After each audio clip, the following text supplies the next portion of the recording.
ಸಖತ್ ಖಾರ ಬಣ್ಣ ಮತ್ತು ರುಚಿ ಆಚಿ ಚಿಲ್ಲಿ ಪೌಡರ್. ಪವರ್ ಶೇರಿಂಗ್ ವಿಚಾರ ಕಾಂಗ್ರೆಸ್ ಮನೆಯಲ್ಲಿ ಭಾರಿ ಸದ್ದು ಮಾಡ್ತಾ ಇದೆ. ಆದರೆ ಸಿಎಂ ಸಿದ್ದರಾಮಯ್ಯ ಪವರ್ ಶೇರಿಂಗ್ ಆಗಿಲ್ಲ ಅನ್ನೋ ಮೂಲಕ ಸದನದಿಂದಲೇ ಒಂದು ಸಂದೇಶವನ್ನು ರವಾನಿಸಿದ್ದಾರೆ. ಅಧಿವೇಶನದ ಕೊನೆ ದಿನ ದೆಹಲಿಗೆ ಕುರ್ಚಿ ಕಾಳಿಗೆ ಶಿಫ್ಟ್ ಆಗುತ್ತೆ ಅನ್ನೋ ಹೊತ್ತಲ್ಲೇ ಸಿಎಂ ಭರ್ಜರಿ ದಾಳ ಉರುಳಿಸಿದ್ದಾರೆ. 2.5 ವರ್ಷಕ್ಕಷ್ಟೇ ಎಂದು ತೀರ್ಮಾನವಾಗಿಲ್ಲ, ಸಿಎಂ ಖಡಕ್ ಸಂದೇಶ. 2.5 ವರ್ಷ ಅಂತ ಹೇಳೇ ಇಲ್ಲ, 2.5 ವರ್ಷ ಅಂತ ಇಲ್ಲ, ತೀರ್ಮಾನ ಆಗಿಲ್ಲ. 5 ವರ್ಷಕ್ಕೆ ಆಯ್ಕೆಯಾಗಿದ್ದೀನಿ, 5 ವರ್ಷ ನಾನೇ ಮುಖ್ಯಮಂತ್ರಿ.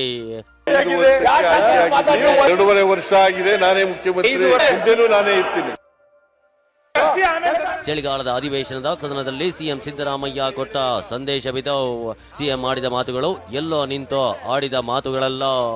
ವಿಧಾನಸಭೆಯ ಕಾರ್ಯಕಲಾಪದ ಕಡತಗಳಲ್ಲಿ ಅಚ್ಚಳಿಯದಂತೆ ಉಳಿಯೋ ದಾಖಲೆಗೆ ತಮ್ಮ ಮಾತನ್ನ ಗಟ್ಟಿಯಾಗಿ ನಮೂದಿಸಿದ್ದಾರೆ. 2.5 ವರ್ಷ ಎಂದು ತೀರ್ಮಾನವಾಗಿಲ್ಲ, ಪವರ್ ಶೇರಿಂಗ್ ಚರ್ಚೆಗೆ ಸಿಎಂ ಎಳ್ಳೋ ನೀರೋ. ಹೈಕಮಾಂಡ್ ಅಂಗಳದಲ್ಲಿ ಒಪ್ಪಂದ ಆಗಿದೆ, ಮಾತು ಕೊಟ್ಟಿದ್ದಾರೆ, ಕೊಟ್ಟ ಮಾತಿನಂತೆ ನಡೆದುಕೊಳ್ಳಬೇಕು ಅಂತ ಡಿಕೆ ಬಣ ಅಸ್ತ್ರ ಹೂಡಿತ್ತು. ಈ ವಾದಕ್ಕೆ ಸಿಎಂ ಸದನದಲ್ಲಿ ತಿಲಾಂಜಲಿ ಹಾಡಿದ್ದಾರೆ. 2.5 ವರ್ಷಕ್ಕಷ್ಟೇ ಸಿಎಂ ಸ್ಥಾನ ಅನ್ನೋದು ತೀರ್ಮಾನವಾಗಿಲ್ಲ ಅಂತ ಕಡ್ಡಿ ಮುರಿದಂತೆ ಹೇಳಿದ್ದಾರೆ. ಈ ಮೂಲಕ ಒಪ್ಪಂದ ಆಗಿಲ್ಲ, ಪವರ್ ಶೇರಿಂಗ್ ಇಲ್ಲ ಎಂಬ ಸಂದೇಶ ರವಾನಿಸಿದ್ದಾರೆ. ಕರೆಕ್ಟ್ ಇಲ್ಲ ಹೇಳಿ. ಪ್ರತಿಪಕ್ಷ ನಾಯಕರೇ 2.5 ವರ್ಷಕ್ಕೂ ಪ್ರತಿಪಕ್ಷ ನೀವು ಉತ್ತರ ಕರ್ನಾಟಕ 2.5 ವರ್ಷ ಅಂತ ಹೇಳೇ ಇಲ್ಲ, ನಿಮ್ಗೆ ಯಾಕೆ 2.5 ವರ್ಷ ಅಂತ ಹೇಳಿಲ್ಲ. ಸ್ವಲ್ಪ ಸಮಾಧಾನ, ಸ್ವಲ್ಪ ಉತ್ತರ ಕರ್ನಾಟಕ 2.5 ವರ್ಷ ಅಂತ ಇಲ್ಲ, ತೀರ್ಮಾನ ಆಗಿಲ್ಲ. ಇಂದು ನಾನೇ ಸಿಎಂ, ಮುಂದೇನೋ ನಾನೇ ಸಿಎಂ. 5 ವರ್ಷವೂ ಸಿದ್ದರಾಮಯ್ಯನವರೇ ಸಿಎಂ ಸ್ಥಾನದಲ್ಲಿರ್ತಾರಾ ಅಥವಾ ಬದಲಾಗ್ತಾರಾ ಎಂಬ ಚರ್ಚೆಗಳು ಕಾಂಗ್ರೆಸ್ ಕೋಟೆಯಲ್ಲಿ ಈ ಕ್ಷಣಕ್ಕೂ ನಡೆಯುತ್ತಿದೆ. ಈ ಗೊಂದಲಕ್ಕೆ ತೆರೆ ಎಳೆದಿರೋ ಸಿಎಂ, ನಾನು 5 ವರ್ಷಕ್ಕೆ ಆಯ್ಕೆಯಾಗಿದ್ದೇನೆ, ಇಂದು ನಾನೇ ಮುಖ್ಯಮಂತ್ರಿ, ಮುಂದೆಯೂ ನಾನೇ ಮುಖ್ಯಮಂತ್ರಿ ಅಂತ ಅಬ್ಬರಿಸಿದ್ರು.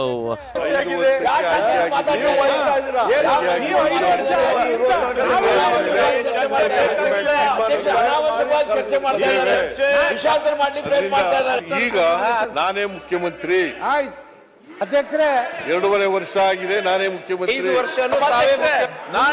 ಮುಂದೆನೂ ನಾನೇ ಇರ್ತೀನಿ. ಹೈಕಮಾಂಡ್ ನನ್ನ ಪರವಾಗಿದೆ ಎಂದ ಸಿದ್ದರಾಮಯ್ಯ.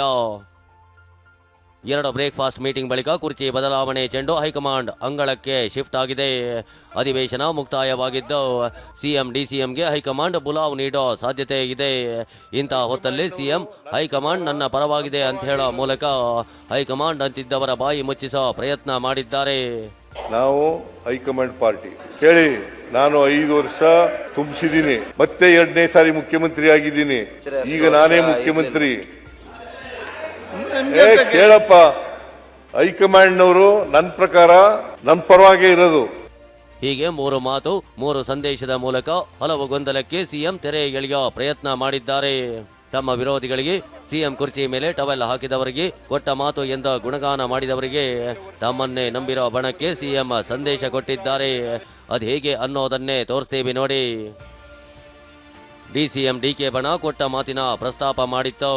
4 ಗೋಡೆಗಳ ನಡುವೆ ಚರ್ಚೆ ಆಗಿದೆ. ಖರ್ಗೆ ಉಪಸ್ಥಿತಿಯಲ್ಲಿ ಡಿಕೆ ಸುರೇಶ್ ಸಾಕ್ಷಿ ಇದ್ರು ಎಂದಿತ್ತು. ಈ ವಿಚಾರ ಸಿದ್ದರಾಮಯ್ಯ ಆಪ್ತ ಬಣದಲ್ಲಿ ಚರ್ಚೆಗೆ ಬಂದಿತ್ತು. ಆದರೆ ಸಿಎಂ ಮಾತ್ರ ಹೈಕಮಾಂಡ್ ತೀರ್ಮಾನ ಎಂದು ಜಾರಿಕೊಂಡಿದ್ರು.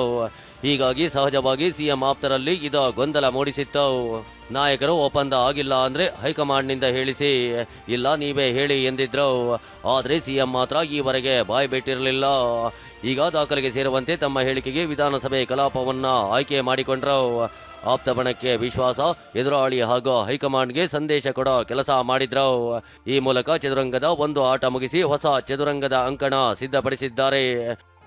ಸಿಎಂ ಹೇಳಿಕೆ ಬಗ್ಗೆ ಪ್ರತಿಕ್ರಿಯಿಸಿರೋ ಡಿಸಿಎಂ ಡಿಕೆ ಶಿವಕುಮಾರ್, ಹೈಕಮಾಂಡ್ ಅವರ ಪರ ಇರೋದಕ್ಕೆ ಅವರು ಸಿಎಂ ಆಗಿದ್ದಾರೆ, ನಾನು ಅವರು ಒಪ್ಪಂದಕ್ಕೆ ಬಂದಿದ್ದೇವೆ, ನಮ್ಮಲ್ಲಿ ಯಾವುದೇ ಚರ್ಚೆ ಇಲ್ಲ ಎಂದಿದ್ದಾರೆ.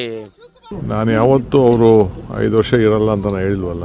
ಹೈಕಮಾಂಡ್ ಅವ್ರ ಪರ ಇಲ್ಲ ಅಂತ ಹೇಳಿಲ್ಲ. ಅವ್ರ ಹೈಕಮಾಂಡ್ ಇರೋದಕ್ಕೇ ಅವ್ರ ರಾಜ್ಯದ ಮುಖ್ಯಮಂತ್ರಿ ಆಗಿರೋದು. ಪಕ್ಷ ನಿರ್ಧಾರ ಮಾಡಿರೋ ಪ್ರಕಾರ ಅವರಿದ್ದಾರೆ. ನಾನು ಅವರಿಬ್ರು ಒಪ್ಪಂದಕ್ಕೆ ಬಂದಿದ್ದೀವಿ. ನಮ್ಮ ಹೈಕಮಾಂಡ್ ಒಂದು ಒಪ್ಪಂದಕ್ಕೆ ತಂದಿದೆ. ಆ ಪ್ರಕಾರ ಇಬ್ರು ಮಾತಾಡಿದ್ದೇವೆ, ಇಬ್ರು ಅನೇಕ ಬಾರಿ ಹೇಳಿದ್ದೇವೆ. ಆ ಪ್ರಕಾರ ಇಬ್ರು ನಡ್ಕೊಂಡು ಹೋಗ್ತೇವೆ. ನಮ್ಮಲ್ಲಿ ಯಾವ ಥರದ ಸದ್ಯಕ್ಕೆ ಯಾವ ಚರ್ಚೆನೂ ಇಲ್ಲ.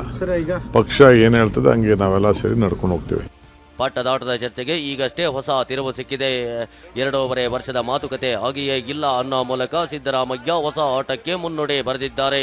ಇದಕ್ಕೆ ಡಿಕೆ ಬಣ ಬರೆಯೋ ಬೆನ್ನುಡಿ ಅದು ಹೇಗಿರಲಿದೆ ಅನ್ನೋದು ಕುತೂಹಲ ಮೂಡಿಸಿದೆ. ಕಿರಣ್ ಹನಿಯಡ್ಕ, ಸುನಿಲ್ ಜೊತೆ ಪ್ರಸನ್ನ, TV9 ಬೆಳಗಾವಿ.